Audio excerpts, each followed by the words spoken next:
નમસ્કાર મિત્રો, આજે આપણે સુશાસન વ્યવસ્થા કોને કહેવાય તે અંગે વાત કરવી છે. મિત્રો, આપણે જોઈએ તો કૌટિલ્ય એ ભારતના ઇતિહાસમાં રસપ્રદ પાત્રોમાંનું એક છે. કૌટિલ્ય એ અર્થનીતિ એટલે કે અર્થશાસ્ત્ર અને રાજનીતિમાં બહુ જ માહિર હતા. એમની અર્થનીતિ વિશે અને રાજનીતિ વિશે વિશ્વ વિખ્યાત ગણી શકાય એવા બુદ્ધિશાળી પ્રતિભા ધરાવતા એવા કૌટિલ્ય એ અર્થશાસ્ત્ર ઉપર અથવા તો એ સમયની અર્થનીતિ પર જે વિચારો રજૂ કર્યા હતા એનો આપણે થોડો ઘણો અંશ અહીં લઈએ છીએ. કૌટિલ્યએ મગધ રાજ્યમાં એટલે કે વર્તમાન સમયના આઝાદ ભારતના બિહાર રાજ્યનું દક્ષિણ બિહાર જે ભાગ છે તે રાજ્યમાં એમનું નામ સંકળાયેલું છે.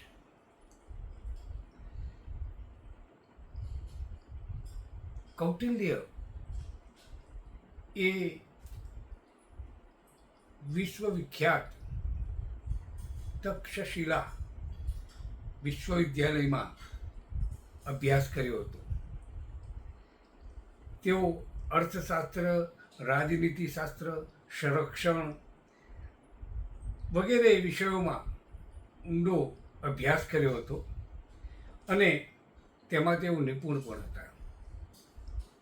આ ઉપરાંત કૌટિલ્યએ ખેતી, પશુપાલન સાથે સાથે જાહેર રોકાણો, જાહેર ખર્ચ વિશે એ વખતે જે વાતો કરી હતી એ બહુ મહત્ત્વપૂર્ણ હતી અને એના કારણે જ એ વખતે ચંદ્રગુપ્ત મૌર્યનું શાસન હતું અને શાસનની અંદર એમણે એક સલાહકાર તરીકે એક વિલક્ષણ બુદ્ધિ વાપરીને એ વખતની સુશાસન એટલે કે ચંદ્રગુપ્ત મૌર્યનો સુવર્ણકાળ એ પ્રકારની સુશાસન વ્યવસ્થા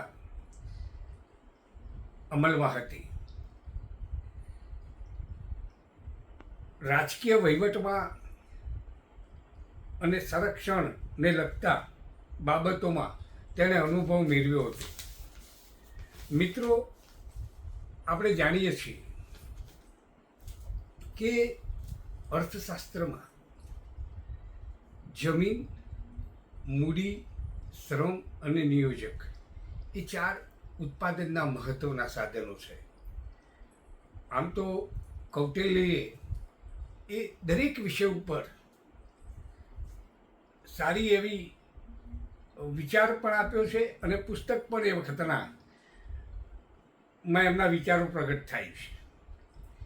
એટલે કૌટિલ્યએ જે સુશાસનની વ્યવસ્થા આપી હતી એની અંદર જે અર્થશાસ્ત્રમાં જમીન, મૂડી, શ્રમ અને નિયોજક એ 4 સાધનો પૈકી આજે આપણે એ સમયે ખેતીની અર્થવ્યવસ્થા, ખેતી એ મહત્ત્વની હતી.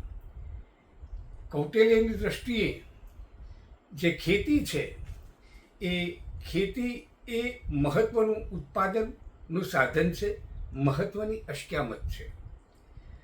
જમીનમાંથી મોટા ભાગે આપણે દેશની અંદર જે જીવિત વ્યક્તિઓ છે, પશુઓ છે, પંખીઓ છે, એમના માટે આપણે ઉત્પાદન કરીએ છીએ અને ઉત્પાદન એ આ લોકોને જીવિત રાખવા માટે મહત્ત્વનું ફાળો ભજવે છે.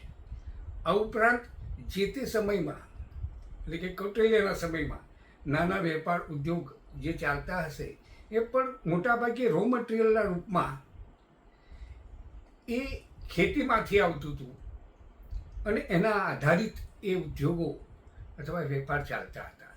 એટલે ખેતીને એક મહત્ત્વનું અસ્ક્યામત તરીકે, ઉત્પાદનના સાધન તરીકે કૌટિલ્યે એના વિચારો પ્રદર્શિત કર્યા છે. અને એ વિચારોમાં એમણે ખેતીની જમીનને બે પ્રકારમાં વિભાજિત કરી છે. એક ખેતીલાયક જમીન અને બીજી જે છે એ બિન ખેતીલાયક જમીન. એમના વિચારો પ્રમાણે જોઈએ તો ખેતી ઉપર કરવેરા નાખવા જોઈએ, પણ એમનો સંદર્ભ એવો હતો કે જે લોકો પાસે ખેતી વધુ છે, ખેતીની જમીન વધારે છે, જેને આપણે વર્તમાન સમયમાં સીમાંત ખેડૂત, નાના ખેડૂત અને મોટા ખેડૂત 3 પ્રકારમાં વર્ગીકૃત કર્યા છે. પણ એ વર્ગીકરણમાં જે મોટા ખેડૂત જે છે એ મોટા ખેડૂતને જમીન આપવી અને એના પાસેથી એના સ્વરૂપમાં કૃષિ કરવેરા લેવા, એ પ્રકારની હિમાયત એમણે કરી હતી. સાથે સાથે એમણે એ પણ કીધું હતું કે જે લોકો વંચિતો છે અથવા સમાજના પાછળના વર્ગો છે એ બધાને જમીન આપવી, જેથી એમનું જીવન નિર્વાહ ચાલે. આ વસ્તુ એ રીતે બોલાવીએ છીએ કે જેના પાસે જમીન એ કુદરતી સંપત્તિ છે અને એ કુદરતી સંપત્તિની સમાન વહેંચણી એ થવી જોઈએ. એ સંદર્ભમાં એમણે વાત કરી હતી. બીજું મિત્રો એમાં જે છે તો એ જોઈએ કે લગભગ એમના વિચારો જે છે, આપણે ખેતી વિશે જ્યારે કૌટિલ્યે જે રજૂઆત કરી છે તો એ ખેતીના વ્યવસ્થાપન અંગે કૌટિલ્યે બહુ સરસ વિચારો રજૂ કર્યા છે. કૌટિલ્યના મત પ્રમાણે જમીનમાંથી જે લોકોનું અનાજ ઉત્પાદન થાય છે, લોકો એના આધારે જીવે છે અને એના ઉપર આધાર ધંધા ચાલે છે, અને એક સમાન વહેંચણી, ખેતીની રીતે એક સમાન જમીનની વહેંચણી થાય એવી વાત એમણે કરી હતી. અને એ વખતનું એ સુશાસન હતું. કૌટિલ્યના મત પ્રમાણે કે જમીન જે છે એ જમીનની મહેસૂલી આકારણી કરવી જોઈએ અને આકારણી કરી અને એનો હિસાબ રાખવો જોઈએ. એની ઉઘરાણી કરવેરાની કેટલી આવે છે, અથવા તો જે જમીનમાંથી જે લોકો મોટા ખેડૂતો હોય તેના પર કેટલી આવે છે, એ પ્રકારની એમણે વ્યવસ્થા ઊભી કરી હતી. અને એ પ્રમાણે આ વસ્તુ બહુ મહત્ત્વની બની જાય છે. વર્તમાન સમયમાં અત્યારે એ સ્થિતિ છે કે ખેતી આધારિત જે લોકો જે છે અથવા જે લોકો ખેતી પર નિર્ભર છે, એ વર્તમાન કૃષિ અર્થવ્યવસ્થા એ આપણે ત્યાં અત્યારે જોઈએ છે. ખેડૂતનો જીવન નિર્વાહ એ ખેતી પર આધારિત છે. વર્તમાન સમયમાં ખેડૂતની જે ખેતી ક્ષેત્રે જે વ્યવસ્થા કરવામાં આવી છે એમાં એને ઘણું બધું ભોગવવું પડે છે. જેમ કે વર્તમાન સમયમાં જે ખેતી માટે, સિંચાઈ માટે જે નહેરો ખોદવામાં આવે છે, એ નહેરો ખોદે છે, પરંતુ જ્યારે પાણી આવે છે અને પાણી આવે ત્યારે જો નહેર ફાટી જાય તો એનું મોટા ભાગનું નુકસાન એ ખેડૂતને ભોગવવું પડે છે. આપણે ત્યાં એ પ્રકારની જે વ્યવસ્થા જે છે એમાં સુધારો લાવવાની જરૂર છે. અત્યારે જે બાંધકામો થઈ રહ્યા છે, જે ખેતરમાં પાળાઓ બંધાઈ રહ્યા હોય, નાની સિંચાઈ યોજનાઓ થઈ રહી હોય, તો જે તે વ્યક્તિ જે છે તે એની જવાબદારી જેની પાસે છે એને એક સૂચક કામ કરવું જોઈએ, જેથી આ ખેડૂતને આખા વર્ષની મહેનતમાં પાણી ફરી ન જાય. આ તો કેનાલ તૂટે અને પછી એને નુકસાન થાય છે. એ સિવાય કૌટિલ્યે એ પણ વાત કરી હતી એના સમયમાં કે અનાજની એમ કે બફર સ્ટોક રાખવો જોઈએ, અને બફર સ્ટોકથી આવનાર સમયની અંદર માનો કે દેશની અંદર દુષ્કાળ પડે, ધરતીકંપ થાય, કુદરતી આપત્તિઓ આવે, અતિવૃષ્ટિ થાય, તો એ સમય દરમિયાન જે વર્ગ છે એ વર્ગને આ અનાજના ભંડારોમાંથી મદદ પણ થાય. પણ વર્તમાન સમયની અંદર આપણે જે સુશાસન વ્યવસ્થાની વાત કરીએ છીએ એની અંદર એ પ્રકારનું છે કે અનાજ ભેગું થાય છે પણ એને સાચવણીના પ્રશ્નો ઘણા મોટા થઈ જાય છે અને પરિણામે વરસાદની અંદર એ બગડી જાય છે, પલળી જાય છે, સડી જાય છે. અને એ રીતે આપણે ઘણીવાર ગુજરાતની અંદર જોઈએ અથવા દેશની અંદર જોઈએ તો વર્તમાન જે વ્યવસ્થા જે છે એ વ્યવસ્થાની અંદર ઘણી ઉણપો છે ને ઉણપોના કારણે જે મહામૂલ્ય મહેનત કરી અને ખેડૂત જે અનાજ પકવે છે એને ભોગવવું પડે છે, એને નુકસાન જાય છે, ન કોઈના મોંમાં જાય છે. અને એ પ્રકારના મધ્યાહન ભોજનના ઉદાહરણો જોઈએ, આપણે સસ્તા અનાજની દુકાનના ઉદાહરણો જોઈએ તો એ પ્રકારનું અનાજનો બગાડ થાય છે. એટલે એની વ્યવસ્થા એ સુશાસન રીતે થાય અથવા સારી રીતે થાય, એની જે તે જવાબદારી છે સ્વીકારે અને સ્વીકાર્યા પછી આગળ વધે તો એને સુશાસન વ્યવસ્થા આપણે કહી શકીએ છીએ. આ તો જે લોકો ગુનો કરે છે એ લોકો છટકી જાય છે, એટલે એ આપણી સુશાસન વ્યવસ્થા એને ન કહી શકાય.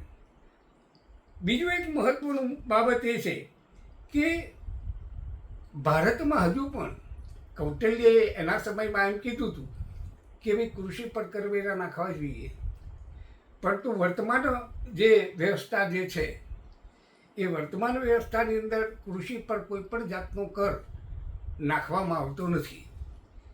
ખેતી પર કોઈ પણ જાતનો કર નાખવો નહીં કે નાખવો એ પ્રકારની ચર્ચા વર્ષોથી ચાલી રહી છે. કારણ કે આપણે કૌટિલ્યને તો 3જી સદીમાં ની આ શાસન વ્યવસ્થાની વાત કરી છે, એટલે કે આજથી 2400 વર્ષ પૂર્વે એ વખતે જે લોકોની આ વ્યવસ્થા હતી એની વાત કરી છે આપણે. અને એની સાથે વર્તમાનમાં જે વ્યવસ્થા છે, વર્તમાનમાં આપણે જે સુશાસન કરવું છે, સારી રીતે ચલાવવું છે, લોકોને ન્યાયપૂર્ણ ન્યાય મળે એ રીતે ચલાવવું છે, તો એ સંદર્ભમાં આ વાત ચાલી રહી છે. બીજું, હજુ પણ ભારતની અંદર તમે જુઓ તો ભારત અને ગુજરાત દેશની અંદર હજુ જમીનના રેકોર્ડ નથી. કયા રાજ્ય પાસે કેટલી જમીન છે એવા સંપૂર્ણ રેકોર્ડોની હજુ આવ્યા નથી. આપણી મોટી મર્યાદા છે.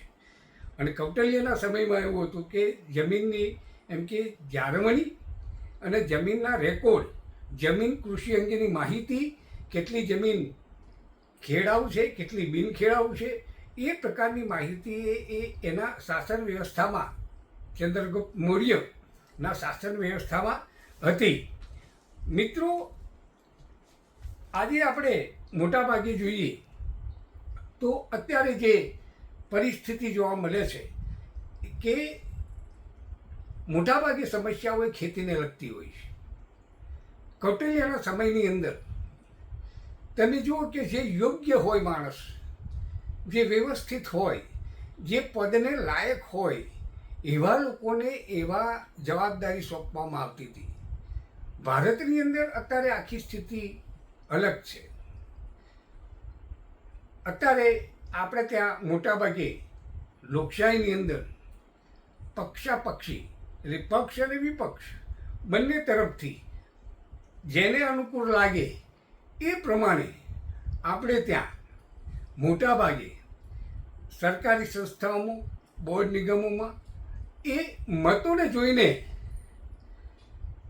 એક અધિકારીની નિમણૂક થતી હોય છે. એ પછી પક્ષ હોય કે વિપક્ષ હોય. કૌટિલ્યના સમયમાં આ પ્રકારનું નહોતું.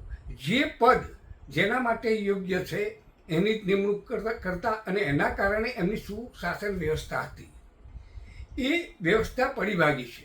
જો ખરેખર આપણે સુશાસન વ્યવસ્થા કરવી હશે તો આપણે યોગ્ય વ્યક્તિઓને બોર્ડ, નિગમો કે અન્ય પદ માટે કે જે લોકો લાયક છે એમની એની એ નિયમો પ્રમાણે એની નિમણૂક કરવી જોઈએ અને એ પ્રમાણે સુશાસન વ્યવસ્થા આપણે અમલમાં મૂકવી જોઈએ. ખેતી એ આપણને એવો વ્યવસાય છે કે દરેક મનુષ્યને, દરેક પશુ પંખીને એ જરૂરિયાતવાળો વિષય છે. અને એના કારણે આપણે વર્તમાન સમયની અંદર આ વસ્તુની ચર્ચા કરી છે. કૌટિલ્ય એ આ સિવાય પણ અનેક વિચારો રજૂ કર્યા છે. અને રાજનીતિ વિશે છે કે વહીવટી બાબતોની અંદર છે કે કરવેરા છે, તો અનેક પ્રકારે એમણે એમના સમયમાં બધા વિચારો રજૂ કર્યા છે. સમય જેમ જેમ જશે એમ આપણે પણ એ બાબતે આપણે જરૂર ચર્ચા કરીશું. અસ્તુ. જય હિન્દ, જય ભારત.